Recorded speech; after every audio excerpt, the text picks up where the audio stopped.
Hello everyone, good morning. जय श्री स्वामीनारायण। हम देख रहे थे चैप्टर 10 बलवान कौन। तो इसमें हमने देखा था कि सूरज और पवन के बीच एक बहस छिड़ गई है कि उन दोनों में से ज्यादा शक्तिशाली कौन है, और हवा को अपनी शक्ति पर ज्यादा ही घमंड था।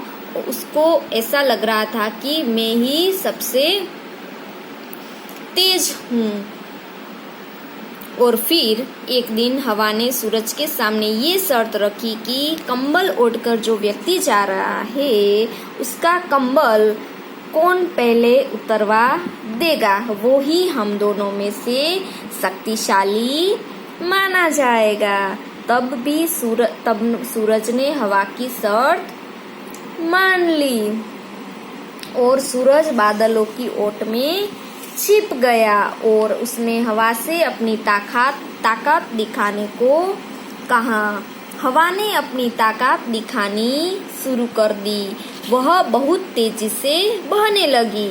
अगर हवा बहुत तेजी से बहने लगे तो क्या होता है? ठंड लगती है ना।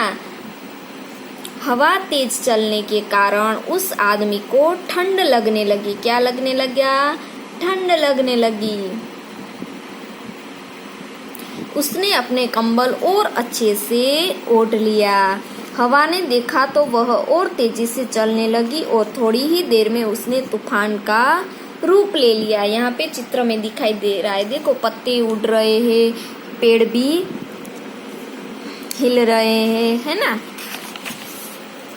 उस आदमी से तेज हवा में चल पाना भी कठिन हो रहा था, इसीलिए वह एक पेड़ की ओट में बैठ गया। हवा उस आदमी का कंबल नहीं उतरवा सकी। उसका समय समाप्त हो चुका था। अब सूरज की बारी थी। हवा ने अपनी जितनी भी कोशिश करनी थी वो उसने कर ली, लेकिन वो उसका कंबल नहीं उतार पाई। अब सूरज की टर्न थी, इसलिए सूरज ने अपना कमाल दिखाना शुरू कर दिया। सूरज तेज चमकने लगा। देखो इस चित्र में दिखाई दे रहा है।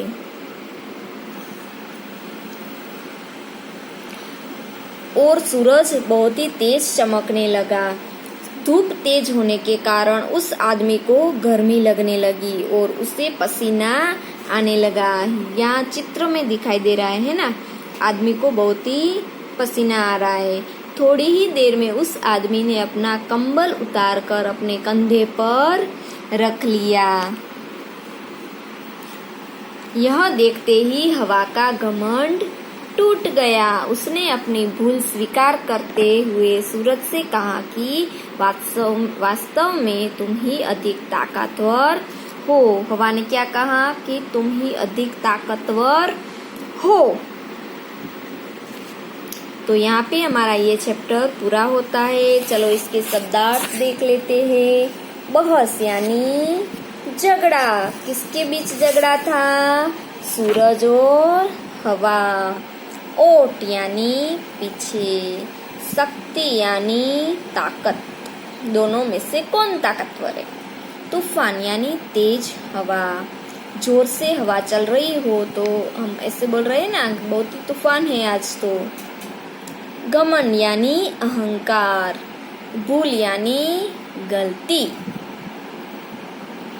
तो ये शब्दार्थ आपको नोटबुक में लिखने हैं, ठीक है।